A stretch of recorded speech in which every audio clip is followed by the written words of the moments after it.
안녕하세요. 대구 부동산 서입니다. 7월 31일 일일 브리핑 해보도록 하겠습니다. 대구 하락이들 다 어디 갔어? 다 휴가 갔어? 아닙니다. 강제 휴가를 가게 되었습니다.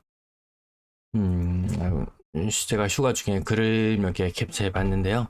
20년, 21년 화랑기에 부동산 투자 잘못해서 스트레스, 힘들게 지내는 회원 계신가요? 이렇게 물었습니다. 분양권 두 개의 상가까지 샀다가 속된 말로 개쳐 물렸다. 자산은 수억이 내려갔다. 전세금 다시 연장하려니 억대를 토해내야 한다. 아마 20년, 21년 끝물에 투자했던 사람들 지금 겪고 있는 현실이 아닌가 싶습니다. 거기에 솔직한 댓글도 달립니다. 1년째 잠을 제대로 못 잡니다. 이게 가장 큰 문제입니다. 이게 답이 안 나옵니다. 답이. 누가 보러 오고 거래가 되고 해야지 되는데 답이 잘 안 나옵니다. 좋은 나라입니다. 화이팅하세요. 전세 반환 대출 관련된 이야기도 제가 많이 했었는데요. 뭐 LTV나 이런 거 제한되는 부분들 때문에 대출에도 제한이 걸릴 수 있다. 집값이 5억까지 갔었다. 3억 했던 집값이 5억까지 갔었다. 전세금이 막 4억까지 받았었다. 이런 집들 지금 집값 다시 3억 수준으로 뭐 3.5, 요 정도로 해볼게요. 3.5억 수준으로 집값이 다시 회귀하고 전세 금액은 2억 초반까지 내려오는 이런 상황에서 대출이 과연 얼마나 나올 수 있을까라고 생각했을 때 쉽지 않죠. 정부에서 선심 쓰듯이 공시지가를 내려주고 그에 걸맞춰 시가도 같이 떨어져 있는 지금 가금의 상황에서 전세 반환 대출 해준다고 쉽지 않다. 투자자들 외통수로 몰릴 수밖에 없는 그런 부분들도 최악의 상황들도 생각할 수 있어야 됩니다. 투자를 함에 있어서 늘 최상의 것만 보게 되는데요. 최악의 것을 염두에 두고 해야 된다. 물론 투자를 감행하게 될 때는 뭐 부수적인 것들 나머지는 다 쳐내고 아주 단순하게 볼 필요는 있지만 너무 우리를 눈멀게 하고 귀멀게 하고 너무 그랬어요. 뭐 일부 하락이들 일부 글을 쓰면은 뭐 특정 목적을 가지고 쓸 수도 있을 거예요. 집값이 떨어지고 내가 더 싸게 사기 위해서 그런 활동을 하는 사람도 있을 거고, 와 이거 돌아가는 판때기를 보니까 야 이거 보통 심상치 않네 이거 이렇게 해서 그냥 순수한 의도로 이야기하는 사람도 있을 거예요. 근데 이거 다 매도합니다. 그래서 밑에 댓글 한두 개 공격적인 거 달립니다. 뭐 가장 기본적으로 많이 달리는 거 힘내세요 이런 거 진짜 좀 어이가 없어요. 힘내세요 이런 글 정말 많이 다는 사람이 있어요. 이런 사람 다는 거 있으면 좀 조심해봐야 됩니다. 좀 상습적으로 다는 사람들이 있어요. 그렇게 되면 이 하락이들 뭐 여기 또 딴지 거니까 같이 한번 티격태격 티키타카 조금만 하다 보면 어느샌가 하락이들 나가 떨어지고 없어요. 자기 논리가 맞고 틀리고 이런 게 아니고 그냥 아무튼 다 강퇴당하고 없습니다. 그래서 그런 투자 게시판이나 이런 것들 때문에 누가 가장 큰 피해를 받나요? 바로 이런 사람들입니다. 끝물에 집을 사는 사람, 특히 20년은 정말 모두 다 가지라 했지만 21년은 정말 아니었거든요. 거래량이 막 반토막이 나기 시작하면서 정말 아닌 그런 시장 분위기 속에서 이때 누가 입대는 사람이 있었나요? 물론 20년 엄청난 상승에 하락이들도 나가 떨어진 사람도 있을 거예요. 근데 제가 볼 때는 그것보다는 이 악의적인 글, 요즘 뭐 학교 문제도 시끄럽고 뭐 이렇잖아요. 글 쓰는 것도 정말 성심성의껏 쓰고 제 영상 하나 만드는 것도 온 에너지를 다 집중해서 만드는데 얼마나 방해하는 사람이 많습니까? 여러분들 봐하지 않습니까? 게시판에 글 쓰는 거 이런 거 하나도 뭐 한두 시간 걸려가지고 글 한 개 작성해 놓는데 정말 힘 빠지게 하는 경우가 많습니다. 그래서 그런 사람들 다 나가 떨어지고 나니까 우리가 볼 수 있는 정보는 무조건 부동산은 우상향, 무조건 가자 그거밖에 안 남았어요. 이 투자 카페가 제 기능을 못하게 된 거예요. 이 투자 카페가 아니고 그냥 상승 카페, 그냥 무지성 가자 카페, 뭐 그 정도밖에 안 됩니다.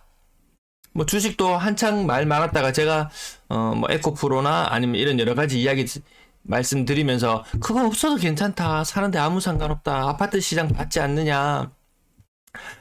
결국은 너무 이격도가 너무 많이 벌어지게 되면 다시 제자리를 찾아오게 되고 그런 과정들. 끝물에 올라타는 사람들 주식도 와 이거 에코프로도 엄청난 그 시장 막 변동성을 보여주고 있더라고요. 뭐 150만 원이 넘어가니 막 이랬던 게 뭐 100만 원 아래로 살짝 떨어지는데 누군가에는 살짝 떨어지는 게 보일 수도 있어요. 근데 이 시장 또한 무지성으로 가자라고 외치면 누군가는 여기에서 막 신용 대출 이런 거 막 2배 땡겨가지고 2배 한 2.5배 정도 땡겨지죠. 이거 땡겨가지고 한 방에 막 30% 이런 거 맞으면 누구는 30% 맞고 뭐 다시 110만 원이 가니 120만 원이 가니 하면은 뭐 이 30% 손해에 그칠 수 있지만 정말 무지성으로 못 모르는 사람은 자기도 모르게 신용 버튼 한번 잘못 누르면 이거 졸지에 이거 자산 반토막 납니다. 이 반토막 나면 어떡합니까? 마음은 다급해집니다. 그럼 어떻게 됩니까? 또 그런 것들 상품 보일 거예요. 막 ETF나 이런 상품들 보면은 전기차 2배 상품 이런 거 있어요. 야, 지금 떨어졌지만 2배로 하면 회복 속도가 2배로 빠를 거야 라는 착각을 하게 됩니다. 그런 착각에 빠져드는 순간 자산은 2배로 빨리 녹아내립니다. 자, 주간 실거래 지수 한번 살펴보시면 대구는 거의 보합권까지 왔고요. 전세는 아직 마이너스 0.12. 전세 아직 빠질 구간 많이 남아있어요. 1년의 기간이 남아있습니다. 수도권은 계속해서 선방을 이어가고 있습니다. 근데 이 속사를 들여다보면 그렇지만도 않더라. 미분양 11,400개로 연일 줄어들고 있습니다. 분양을 해야 뭐 미분양이 늘 텐데 미분양은 야금야금 줄어들고 있지만 많다. 그래도 많다라는 말씀 연이어 드립니다. 전주 같은 날 대비 물량은 늘어나 있지만 매물은 거의 변화 없는 상태. 전세 물량, 월세 물량은 야금야금 조금씩 줄어들고 있습니다. 전주 대비 조금씩 한 1% 정도씩 줄어들고 있고요. 분양권 매도 물량 3,900개 수준에 있던 것이 거의 4,000개 있던 것이 제가 2주 만에 조사를 했거든요. 3,700개, 약 300개 가까이 줄어들었어요. 이게 얼마나 대단한 거냐라고 살펴보면 대단하지 않더라. 뭐가 대단하지 않냐? 이거 입주로 인해서 신암동 보십시오. 436개의 물량이 260개로 200개가 줄어들었어요.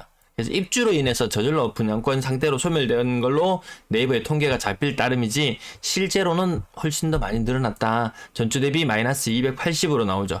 그래서 동네별로 살펴보면 웬만한 동네는 다 늘었어요. 수성구는 분양권이 일부 좀 감소하긴 했어요. 근데 그 외의 지역들 한번 살펴보시면 무지하게 늘었습니다. 무지하게 늘었어요.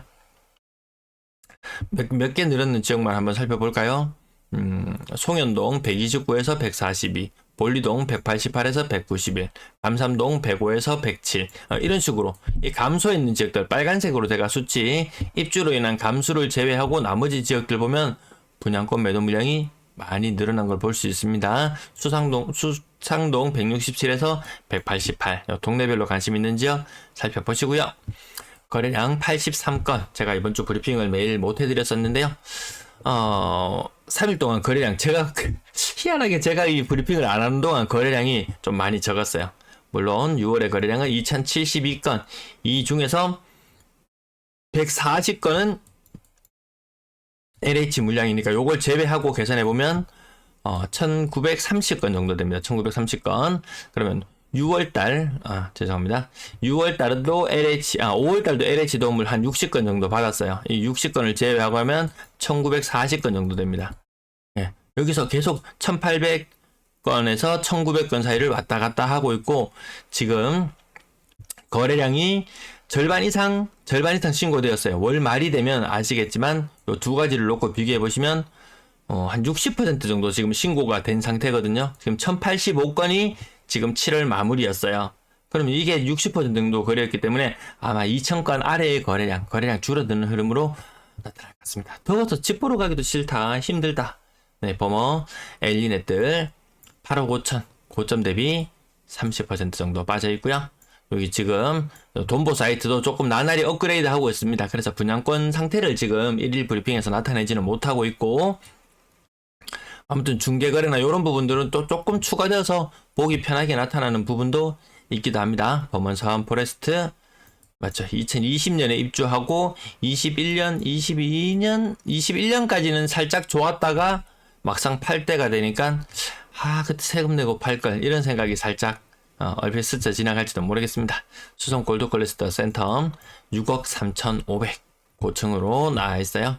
6억 수성구 6억 이상 거래량이 특히 많냐 하면 또 많지도 않습니다. 특례보금자리론도 금리를 0.25% 정도 올린다고 하죠. 기본 금리가 아마 4%될 건데요. 4.25% 네, 많으면 4% 중반까지도 대출을 금리를 적용받는 사람이 있을 것 같네요. 그냥 그나마 이게 특혜를 받아서 이 정도지.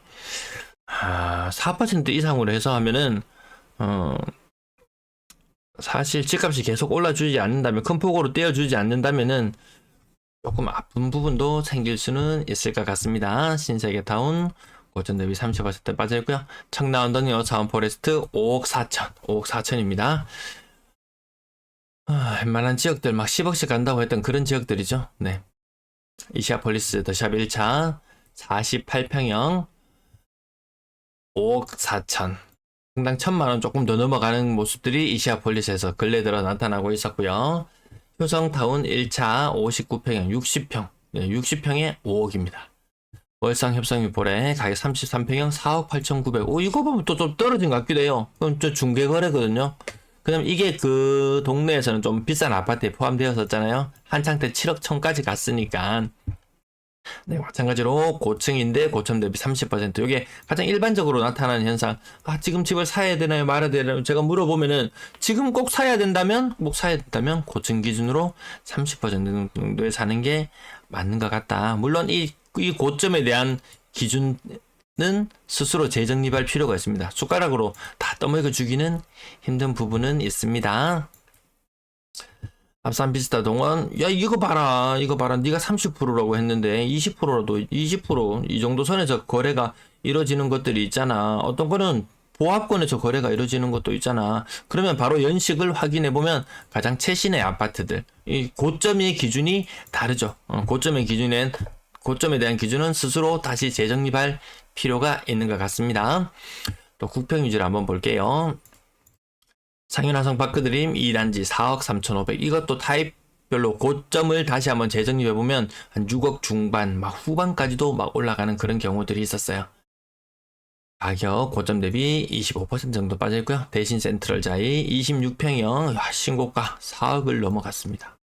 이 소형 평형이 그래도 저는 잘 모르겠어요. 소형평이 왜 그렇게 비싼지 모르겠어요. 이 정도 금액이면 거의 세종시하고 맞먹는 그런 모습입니다. 상인자이 33평형 4억 700. 고층 기준으로 고점 대비 한 35%, 네, 30% 정도 빠져있는 모습이고요. 한신더유 이스턴 팰리스 가격 한 25%라고 써둘게요. 4억 500만원. 천마타운 4억 고점 대비 40% 정도 빠져있고, 요거는 직거래로 보입니다. 직거래가 굳이 아니더라도 아마 중개거래더라도 이 가격이 거의 맞을 거예요. 다사 이편의 세상 49평형 요것도 직거래로 가격이 거래가 형성되었고요. 거래 가액은 고점 대비 25% 정도. 앞산 태양아나스 고점 대비 30% 정도 빠져서 3억 7,300. 와, 봉덕동 이런 것도 그 시내거든요. 근데 말만 시내지. 대구 시내에 뭐 어딘가요? 옛날에 그런 기억 가지고 있는 분도 아마 많으실 거예요. 지금은 뭐 주차장이 되어 있는 그곳, 그 초등학교, 대구 시내 한복판에 있던 그 초등학교, 학교 이름도 생각이 잘 안 납니다. 네. 그런 것들도 뭐 폐교했고, 웬만한 학교들도 많이 사라져 버리는 것 같습니다. 월베이치 아이파크 36,500. 그 다음에 최신축의 국평 중개거래 가격이 3억 5,300. 평당 1,000만원. 이게 대구 아니고 이게 다른 지역에서는 좀 상상하기 힘든 그런 금액인 것 같습니다. 강변 코롱하늘채 35% 정도 빠져있고요. 이것도 고층이에요. 고층. 평당 1,000만원입니다. 지금부터 평당 1,000만원 시대가 열려가고 있습니다. 더샵 센트럴 소형평형 최신축 2020년 입주했는 아파트 3억 4,500. 대구 월베이치 아이파크 소형평형 3억 4천. 나머지 지역들 평당 1,000만원 형성되는 모습들 보여줍니다. 북구 칠성동 이런 것도 시내인데요. 시내인데 가격이 저 정도로 형성되고, 또 오래된 곳들 보면 가격이 20%. 강변 코롱하늘채 가격 보십시오. 3억 2,500입니다. 신축 가격이 그다지 힘을 못 쓰니까 구축 가격들 이제 연식도 한 15년 차 정도 되어가는 곳 가격 3억 2,500입니다. 고점 대비 거의 40% 가까이 빠져있는 모습도 우리는 볼 수 있습니다. 대구역 유림도로에서도 마찬가지로 평당 1,000만원 형성되는데요. 고점 대비 40% 이상 빠지는 거래. 충분히 이런 거래 많다. 30에서 40%. 가자라고 말했지만 거래량은 거짓말을 하지 않더라라는 부분. 노원 한신더유 저층 35% 정도 빠졌고요. 우방 드림시티도 35% 정도 빠졌습니다. 31평형 가격이 3억. 야, 이거 평당 뭐 한 거의 2천만 원 가져야라고 외치던 동네인데 오히려 1,000만 원에 더 가까워져 버렸네요. 30% 빠지는 거 많이 보이시죠? 가격 낮은 부분들의 고층에 좀 연식 있는 곳들 아니면 외곽인 곳들 가격 30% 빠지는 모습 꾸준히 나타내고 있고, 건당 거래대금 빠지고 있어요. 드디어 빠지고 있습니다. 3억 미만 비중 50% 계속 유지되고 있고요. 지금 거래량이 한 60% 정도 되었거든요. 6억 이상 거래량, 제가 5월달 이후로 줄어들 걸로 봤는데 웬걸 이 분위기에 편승해서 거래량이 좀 더 늘었지만 이게 계속 가기는 힘들어 보이죠. 지금 절반 이상 거래되었다고 봤을 때 6억 이상 거래량이 언제까지 가져야 할 것인가. 특례보금자리는 금리 오른다면 야, 오르기 전에 일단 또 가자 하고 달려들지도 모르겠지만 그 다음에 누가 사줄 사람이 있냔 말이죠. 그런 식으로 생각을 해야 되지, 야, 지금이 마지막 기회야. 기회는 언제든지 돌고 돌아서 다시 오더라 라는 부분 한번 상기해 볼 필요는 있을 것 같고요. 구 군별 거래량 수송구 꾸준히 나은 모습 보여주고 있습니다. 지금 근데 또 수송구도 지금 거래가 절반 정도 되었다고 생각한다면 수송구 거래가 살아나고 있다가 다시 꺾일 수 있다라는 부분도 생각해 볼 필요는 있을 것 같습니다. 분양권 31건 중에 신고가 6건 있었고요. 막판에 거래량이 좀 많이 늘었습니다. 지금 300건, 500건, 지난달 500건이었죠. 지금 거래 60% 정도 된 거 맞죠? 거래량, 분양권 거래량은 월별로 500건 정도 꾸준히 나타나고 있습니다. 전세거래 72건, 전세거래 지난달과 비슷한 수준, 한 3개월째 지금, 아니 4개월째, 아니 5개월째 계속 비슷한 흐름으로 이어지고 있습니다. 이 고점의 가격들 생각해 본다면 이 역전세가 발생했을 때 이것을 과연 LTV 60% 기준에 맞췄을 때 가능할 것인가? 돈 많은 사람은 가능하겠죠. 근데 갭 투자로 들어가는 사람은 이것까지는 구제 못 해주겠다. 정부가 선언한 것과 다름없는 것 같습니다. 어설픈 부자 데리고 가지 않는 것 같습니다. 네. 전세 7월의 금액은 2억 1천. 네, 나머지 뒷부분 조금 줄일게요. 네, 시청 감사합니다. 6월달이 끝난 지가 참, 상반기 결산을 했던 지가 엊그제 같은데 벌써 7월도 마무리입니다. 네, 무더위 잘 이겨내시길 빕니다. 감사합니다.